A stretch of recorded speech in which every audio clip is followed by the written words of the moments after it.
गणपती बाप्पा मोरया। तर आज मी तुम्हाला गणपती बाप्पाची वॉलपुट्टीपासून सुंदर अशी वॉल हँगिंग बनवायला दाखवणार आहे। तर बघा, या ठिकाणी मी वॉलपुट्टी घेतली आहे, पाण्याच्या साहाय्याने ती व्यवस्थित भिजवून घेतली आहे। त्यानंतर त्यामध्ये थोडी थोडी बेबी पावडर या ठिकाणी मी मिक्स करत आहे, कारण की थोडीफार पातळ जर झाली वॉलपुट्टी तर त्याला पावडरच्या साहाय्याने आपण घट्ट करू शकतो आणि त्यामुळे त्याला भेगाही जाणार नाही। तर अशा प्रकारे बघा, मी व्यवस्थित असं पान तयार करून घेतलं आहे आणि त्यानंतर आपण या पानाला वेगळ्या ठिकाणी काढण्यासाठी स्केल पट्टीचा वापर करणार आहोत।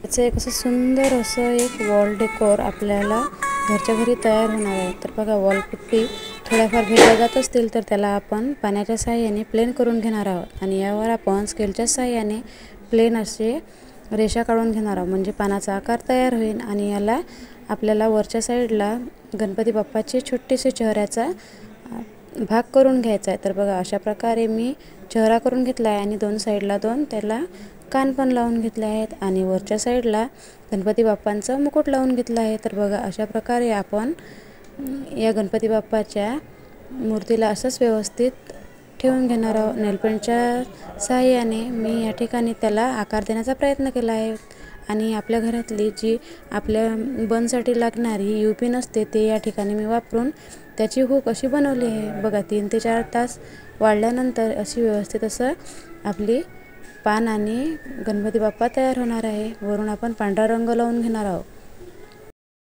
तर आपण हिरव्या रंगाने थोडे डार्क आणि थोडा लाईट असा यावर रंग करून घेणार आहोत। त्यानंतर ऑरेंज कलरचं याला चेहरा काढून घेणार आहोत आणि वरून गोल्डन कलरचा टोप घालून घेणार आहोत, म्हणजे टोपाला पण कलर करून घेणार आहोत। आणि अशा प्रकारे आपली गणपती बाप्पाची वॉल हँगिंग तयार आहे। तुम्हाला हे वॉल हँगिंग कशी वाटली? व्हिडिओ आवडल्यास लाईक करा, कमेंट करा, शेअर करा आणि सबस्क्राईब करा या चॅनलला। थँक्यू।